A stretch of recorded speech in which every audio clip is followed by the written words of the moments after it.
Baik, bismillahirrahmanirrahim. Alhamdulillah wassalatu wassalamu ala Rasulillah wa ala alihi wa sahbihi wa man wala.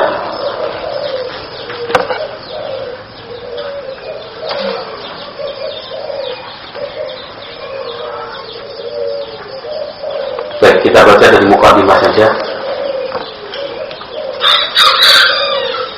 Qala Dr. Ahmad bin Utsman Al-Mazid hafizahullah ta'ala. Bismillahirrahmanirrahim. Al-Muqaddimah. Alhamdulillahi Rabbil Alamin. Wassalatu wassalamu ala al-bashiri al-nadir was-sirajil munir al-hadi ila siratillahi al-mustaqim wa ala alihi wa ashabihi wa tabi'ina wa ba'd. Fa innal imana qawlun wa amalun. Sesungguhnya iman itu berwujud ucapan dan perbuatan. Iman itu wujudnya ucapan dan perbuatan. Ucapan saja masih belum cukup. Ucapan saja masih belum cukup. Ketika seseorang mengatakan saya beriman, itu masih belum cukup. Karena iman itu juga harus diwujudkan dalam bentuk perbuatan. Ya, Anda mengatakan beriman, tapi buktinya, bentuknya hanya di mulut. Ya, nggak bisa kalau hanya di mulut saja. Harus qaulun wa amalun. Dan itu pun nanti terbagi lagi. Ucapan dan perbuatan ini ada yang bentuknya ucapan hati dan perbuatan hati juga. Yazidu bit ta'ati. Iman bisa bertambah dengan cara melakukan ketaatan-ketaatan. Wa yanqusu bil ma'asi. Iman itu bisa berkurang dan melemah karena perbuatan dosa dan maksiat yang dilakukan. Maka termasuk tanda-tanda orang beriman, dia bisa merasakan kapan imannya naik, kapan imannya turun. Itu adalah tanda-tanda kebaikan. Seseorang yang bisa mengerti, ini saya sedang semangat-semangatnya nih, imannya sedang naik, sehingga rajin, semangat, kemudian senang beribadah, seperti tidak ada capeknya, gembira, tersenyum, ya, bahagia, bertemu dengan orang juga senang dan menyenangkan, kemudian tidak kikir, mudah memberi. Itu bisa dirasakan. Kenapa? Karena iman itu dengan taat semakin naik. Walaupun seperti itu, Nabi Muhammad SAW juga menyatakan, ya, iman itu sampai pada titik jenuh juga. Nanti dia akan mengalami futur, akan mulai turun. Kalau sekedar turun biasa, itu masih wajar dan bisa dipahami. Yang ditakutkan itu ketika proses iman itu sedang turun, itu penyaluran dan pelampiasannya dengan dosa dan maksiat. Nah, itu yang membuat iman itu jatuh terjun bebas. Ya. Maka termasuk tanda-tanda kebaikan juga ketika seseorang melakukan dosa, terus dia merasakan iman itu sedang lemah, lagi uripe lagi rapena, lagi susah, umet. Dia paham, ini karena perbuatan dosa yang saya lakukan. Maka orang yang sudah bisa merasakan naik turunnya iman itu, diharapkan saat dia merasakan imannya naik, dia manfaatkan untuk maksimal berbuat baik. Ketika dia mulai mengalami penurunan iman, segera dia antisipasi supaya tidak terjun bebas. Ketika dia merasakan imannya sudah mulai turun, segera dia tahan itu. Jangan sampai bertambah turun. Dia lakukan aktivitas-aktivitas yang sunnah. Kalau memang masih juga tidak bisa tahan turunnya, maka lakukanlah aktivitas yang sifatnya mubah. Jangan sampai yang makruh, apalagi yang haram. Qala rahimahullah, wal qawlu wal amalu la yakhtassani bil jawarihi faqat. ucapan dan perbuatan itu tidak hanya khusus berkaitan dengan anggota badan saja. Ketika kita punya keyakinan bahwa iman itu dalam bentuk ucapan juga harus diwujudkan dalam bentuk perbuatan. Itu bukan hanya anggota badan. Kalau ucapan itu mulut, lidah, dan pelengkapnya. Kalau perbuatan itu berarti tangan, ya, kemudian kaki, gerakan badan, mata, telinga. Tidak. Bal hunaka qaulul qalbi wa amaluhu. Di sana ada ucapan hati, di sana ada perbuatan hati. Wa idza salahal batinu salahal zahiru wala budda. Jika batinnya baik, pasti zahirnya baik. Wala budda, itu sesuatu yang pasti. Ya. Ini rumus ya, rumus. Bukan dari Ibnu Qayyim, tetapi dari Nabi Muhammad SAW. Kalau hatinya baik, maka zahirnya pun pasti akan baik. Tapi kalau zahirnya nggak baik, yaitu menandakan hatinya juga tidak baik. Maka ketika ada orang diajak untuk beribadah, dia menolak mungkin dengan halus, enggak lah, saya enggak. Enggak, kenapa? Yang penting kan hatinya. Kalau hatinya baik, itu sudah cukup. Nah, itu ucapan nggak bisa diterima. Kenapa? Kalau memang hati Anda baik, buktikan. Buktikan dengan perbuatan Anda. Jangan cuma, yang penting saya niatnya baik, yang penting hati saya bagus. Oh, nggak bisa. Harus dibuktikan dengan perbuatan secara nyata. Kalau misalkan sekedar beralasan yang penting hatinya baik, yang penting niatnya bagus, tapi dalam keseharian perbuatannya tidak menunjukkan kebaikan. Ini maksud kebaikan itu ya ibadah. Ya, itu berarti alasan yang tidak bisa diterima.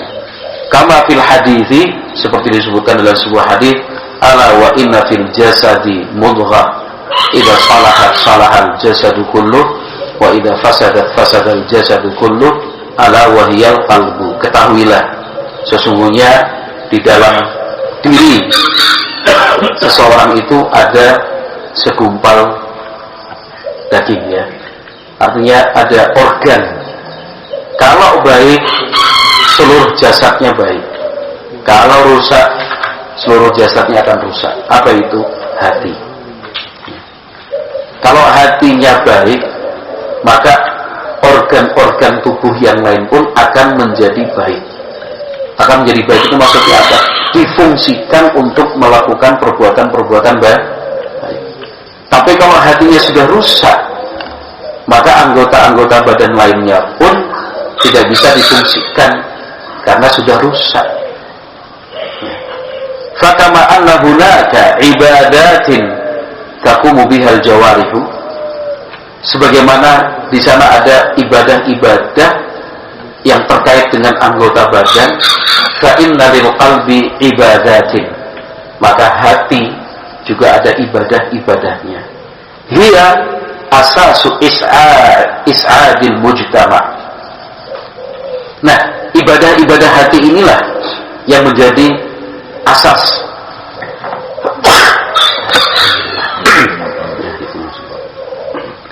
ibadah-ibadah hati inilah yang menjadi asas. Asas itu jadi bahasa Indonesia, ya. Ya, kalau diterjemahkan asas itu pondasi. Ibadah-ibadah hati itulah yang menjadi pondasi is'adil mujtama, untuk kemajuan dan juga kesejahteraan masyarakat. Idza maltazama al-jami'u al-qiyama biha wal istiqamata 'alayha wa tarbiyatan nash'i 'ala asasiha faya'ishu haqiqata hadha ad-din alladhi ja'a li sa'adatil bashari. Andaikan semuanya punya komitmen, iltazama, al-jami' itu semua. Ketika semuanya punya komitmen al-qiyama biha, untuk melaksanakannya, wal istiqamata 'alaiha, dan istiqamah wa tarbiyatan nash'i ala asasiha, dan mendidik generasi selanjutnya dengan fondasi yang sama. Apa itu? Ibadah hati. Faya'ishu, pasti mereka akan bisa hidup haqiqat hadzal din, sesuai hakikat agama ini, alladzi jaa li sa'adatil bashar, yang memang datang dan diajarkan oleh Nabi Muhammad sallallahu alaihi wasallam li sa'adatil bashar, untuk kebahagiaan manusia. Jadi beliau di sini meringkas sebenarnya kitab-kitab Ibnu Qayyim rahimahullahu taala, pembicaranya sama semuanya. Nanti ujung-ujungnya kepada hati dan kembali lagi kepada hati. Semua kitab-kitab Ibnu Qayyim seperti itu. Mulai dari Uddatus Sabirin wa Dzakhiratus Syakirin, mulai dari Ighatsatul Lahaban, mulai dari Al-Jawabul Kafi, ya. Liman sa'ala anil ad-dawa'i syafi, anid dawa'i syafi. Demikian juga ada Miftah dari Sa'adah, ya. Kemudian ada Madarijus Salikin, kemudian Kitabur Ruh, Zadul Ma'ad yang kita baca sering diarahkan ke sana oleh Ibnu Qayyim rahimallahu taala. Kenapa? Karena Ibnu Qayyim termasuk ulama yang getol dan semangat untuk menyuarakan apa yang terkandung di dalam hadis Nabi sallallahu alaihi wasallam, ala wa inna fil jasadi mudghah, idza salahat salahal jasadu kulluh wa idza fasadat fasadal jasadu kulluh, ala wa hiyal qalb. Intinya itu hati. Kalau hati itu sudah baik, semuanya akan baik. Beliau sering sekali memperumpamakan hati itu dengan raja. Sementara anggota tubuh manusia lainnya adalah prajurit-prajuritnya. Kalau sang raja itu punya kemauan yang baik, maka prajurit-prajuritnya pun akan baik. Tapi kalau seorang raja itu sudah zalim, lalim, ya, seorang raja itu jahat, ya otomatis nanti prajurit-prajuritnya ikutan jahat. Ya. Ibnu Qayyim rahimahullahu taala juga dalam banyak kitab-kitabnya menjelaskan, setan itu tahu persis untuk ini. Yang namanya setan itu tahu persis, sangat mengerti. Maka yang diserang setan itu bukan anggota badan, yang diserang setan itu adalah hati. Karena bagi setan itu jalur pintas. Ngapain repot-repot dan susah-susah merusak di mana-mana? Cukup rusak hatinya, rusak semua. Dan Allah Subhanahu wa taala di dalam Al-Qur'an sudah menjelaskan itu semua. Makanya di dalam Al-Qur'an, demikian juga dalam hadis-hadis Nabi sallallahu alaihi wasallam, yang namanya hati itu sangat diperhatikan. Baik, qala rahimahullah,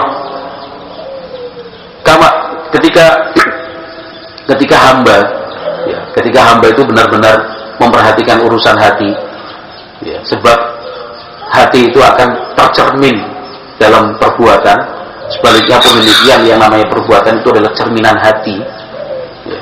Pakaian ya bisa menutupi. Ya, seseorang itu bisa tertutupi dengan cara berpakaiannya yang syar'i, yang menunjukkan dia itu orang baik, orang saleh. Aksesoris yang dia pakai juga bisa menunjukkan hal itu. Tapi mau bertahan berapa lama berpura-pura di dalam atau di balik baju kesolehannya itu.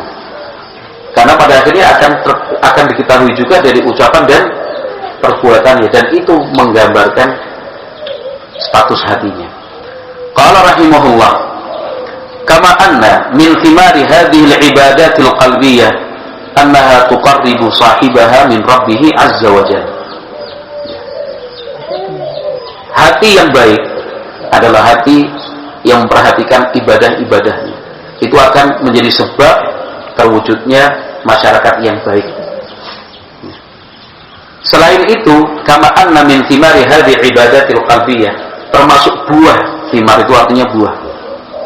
Buah dari ibadah-ibadah hati, annaha tuqarribu, itu bisa mendekatkan sahibaha min rabbih, bisa mendekatkan orangnya kepada Allah Subhanahu wa taala. Ketika seorang hamba itu sudah dekat dengan Allah Azza wa Jalla, itu bukan tujuan akhir. Jangan disangka itu adalah tujuan akhir. Bisa dekat dengan Allah Subhanahu wa ta'ala. itu belum puncak. Ya. Beribadah. Nah, tujuannya apa beribadah itu? Ya supaya dekat dengan Allah lah. Itu belum sampai pada puncak. Puncaknya itu apa? Kata Ibnu Qayyim, fayashmaluhul hifdzul ilahi wal kala'atur rabbaniyah. Sampai pada tingkatan Allah Azza wa Jalla akan menjaganya. Penjagaan yang Allah berikan itu bukan penjagaan biasa. Penjagaan yang disebut al-hifdzul ilahi, penjagaan ilahi. Wal kala'ur rabbaniyah, dan perlindungan rabbaniyah. Kalau seorang hamba sudah sampai pada tingkatan ini, dijaga dan dilindungi, yang menjaga dan melindunginya adalah Allah Subhanahu wa ta'ala, apalagi yang dia takutkan, apalagi yang dia khawatirkan. Tidak ada yang membuatnya sedih. Karena kalau penjagaan dan perlindungan manusia, nah itu semuanya bohong. Ya, semuanya bohong. Bohong itu apa? Ya tetap aja dia mengalami rasa takut. Tetap aja ada kecemasan-kecemasan itu. Karena yang memberikan perlindungan adalah manusia. Atau yang memberikan perlindungan adalah, yang diharapkan memberikan perlindungan adalah hewan dan binatang. Itu kan yang kita kenal selama ini. Yang namanya perlindungan, security, ya kan? Keamanan dan pengamanan. Di dunia ini mau sampai tingkat apa sih? Yang katanya tingkat level tinggi ya, high level. Tapi tetap saja yang dilindungi itu selalu ketakutan. Dia sembunyi di bunker yang ketebalannya berapa puluh meter tebal dengan sistem teknologi tercanggih. Itu kenapa dia sembunyi di situ? Takut. Yang sembunyi di situ pun apa kemudian merasa aman? Tidak. Selalu dikejar-kejar oleh rasa takut. Pengawalan berlapis. Udah. Yang namanya presiden itu minimal 32 unit kendaraan yang harus mengawal. Itu SOP publik. Publik itu artinya semua orang tahu. Karena SOP itu apa namanya, informasi publik. Kita tahu itu bukan rahasia negara. Tapi di luar 32 unit kendaraan itu wallahu a'lam ada pengamanan berlapis yang lain, dan itu pasti. Itu yang resmi saja 32 unit. Ya, dari mobil anti peluru, anti racun, ya. Kemudian kendaraan lapis baja, sampai yang kendaraan bermotor itu totalnya 32. Itu pengamanan biasa. Kalau sudah sampai ada ancaman tingkat tinggi, bisa lebih banyak lagi. Sebelum datang 1 minggu, 2 minggu sebelumnya sudah dipersiapkan tempatnya. Ya, di titik-titik itu udah sniper. Belum lagi nanti pasukan yang standby selalu di setiap tempat itu. Itu keamanan tingkat tinggi. Ya tetap aja ketakutan begini.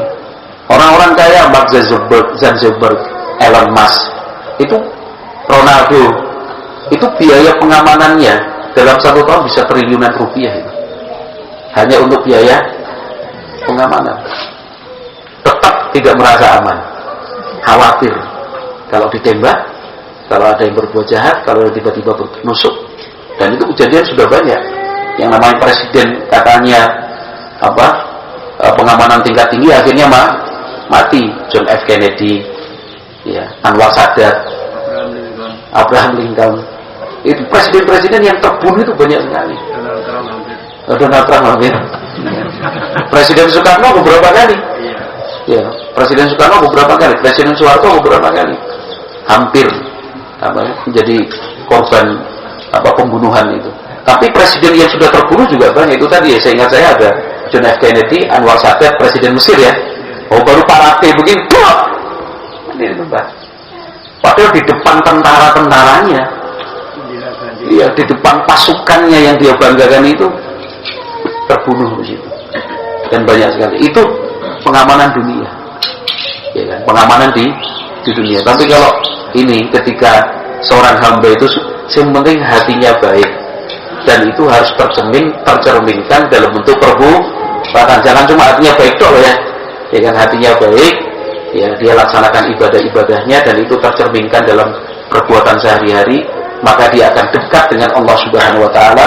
Setelah dekat dengan Allah Azza wa Jalla, Allah akan memberikan jaminan untuknya al-hifdzul ilahi wal kala'atur rabbaniyah, penjagaan ilahi, perlindungan rabbani.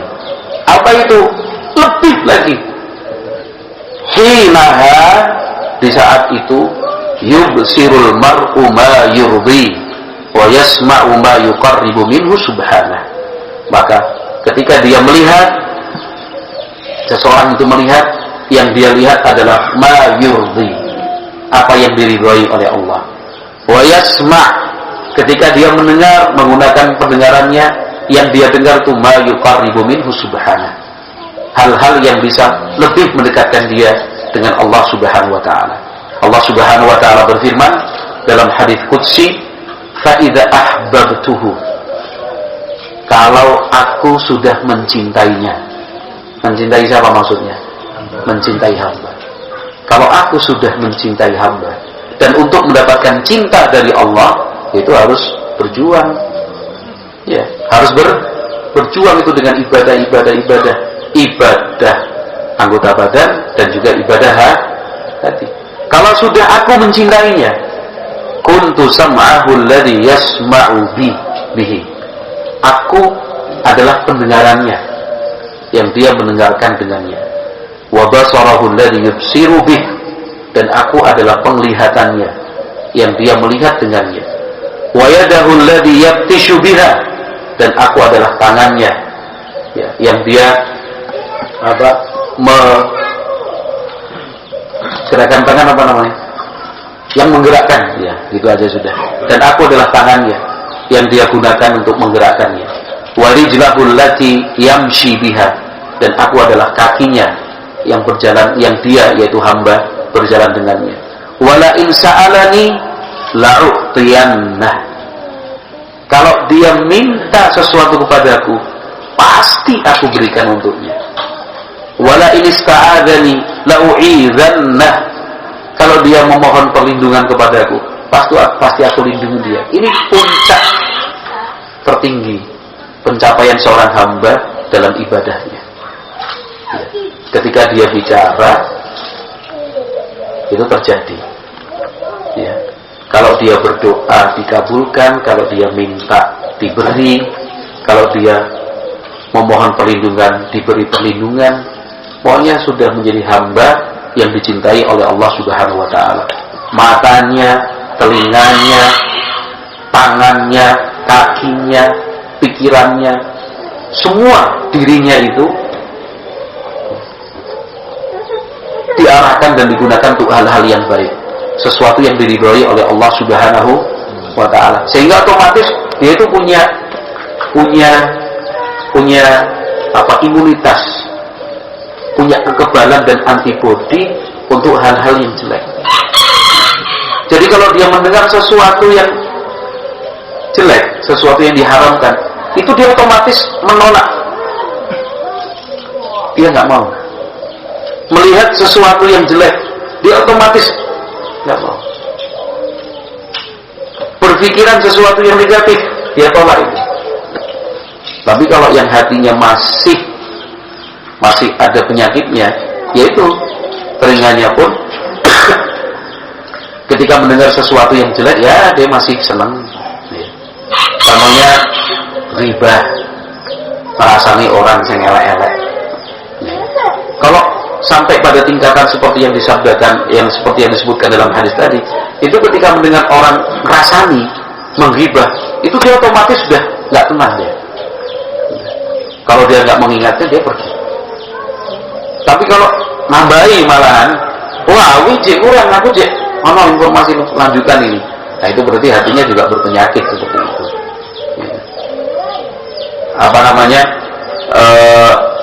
Anggota badan dia itu digunakan untuk hal yang diridhai oleh Allah Subhanahu wa taala. Qala rahimahullah, sedikit lagi, fa ya'ishul mar'u baina riyadhi hadhihi al-ibadatil jalilati. Maka seorang hamba, dia hidupnya, ya'ish itu artinya hidup.